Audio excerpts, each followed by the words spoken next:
Jeffrey Epstein, অপরাধ, ক্ষমতা ও প্রকাশিত সত্যের পূর্ণ কাহিনী। এই কাহিনী শুধু একজন অপরাধীর নয়, এই কাহিনী ক্ষমতা, অর্থ, রাজনীতি এবং ন্যায় বিচার কতটা দুর্বল হয়ে পড়তে পারে তার এক ভয়ঙ্কর উদাহরণ। একজন মানুষ যার কোনো স্পষ্ট ব্যবসা ছিল না, কিন্তু ছিল প্রাইভেট জেট, ব্যক্তিগত দ্বীপ আর বন্ধুতালিকায় বিশ্বের সবচেয়ে ক্ষমতাবান মানুষরা। তার নাম জেফ্রি এপস্টিন। এপস্টেইনের ১৯৫৩ সালে নিউ ইয়র্কে জন্ম হয়। কলেজ শেষ না করেই নামি স্কুলে শিক্ষকতা শুরু করে। এরপর হঠাৎ করেই তার জীবন বদলে যায়, সে হয়ে ওঠে অস্বাভাবিকভাবে ধনী।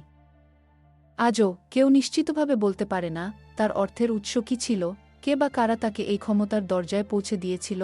এই রহস্যই বিলাসী জীবন ও অন্ধকার জগতে তাকে আরও ভয়ঙ্কর করে তোলে। এপস্টেইনের ছিল ললেটা এক্সপ্রেস নামে প্রাইভেট জেট, ক্যারিবিয়ান সাগরে ব্যক্তিগত দ্বীপ, নিউ ইয়র্ক ও ইউরোপে বিলাসবহুল বাড়ি।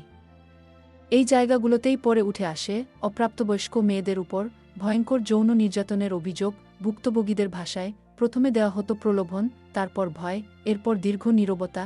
এপস্টেইন শুধু অভিযুক্ত ছিল না, সে আইনগতভাবে দোষী ছিল। তার অপরাধ চক্রের সবচেয়ে গুরুত্বপূর্ণ নাম গিসলেন ম্যাক্সওয়েল। তিনি মেয়েদের খুঁজে দিতেন, পরিচয় করিয়ে দিতেন এবং অপরাধকে সংগঠিত করতেন। আদালতে তিনি দোষী সাব্যস্ত হন এবং দীর্ঘ কারাদণ্ড পান।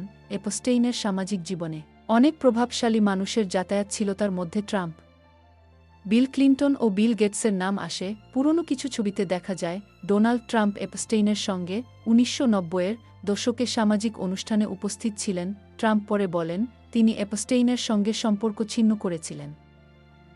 আইনগতভাবে তার বিরুদ্ধে এপস্টেইন কেসে কোনো অপরাধ প্রমাণ হয়নি। এপস্টেইনের প্রাইভেট জেটের ফ্লাইট লোগে, কিছু সামাজিক যোগাযোগের নথিতে বিল ক্লিন্টনের ও নাম আসে। ক্লিন্টনের বক্তব্য, তিনি এপস্টেইনের দ্বীপে যাননি এবং কোনো অপরাধে জড়িত ছিলেন না।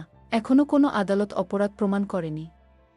মাইক্রোসফট এর প্রতিষ্ঠাতা বিল গেটসকে প্রকাশিত নথি ও ছবিতে দেখা যায় বিল গেটস ও এপস্টেইনের সাথে একাধিকভাবে সাক্ষাৎ হয়েছিল। বিল গেটস স্বীকার করেন তার ভুল সিদ্ধান্ত ছিল এপস্টেইনের সঙ্গে দেখা করা, তবে তার বিরুদ্ধেও কোনো অপরাধ প্রমাণ হয়নি।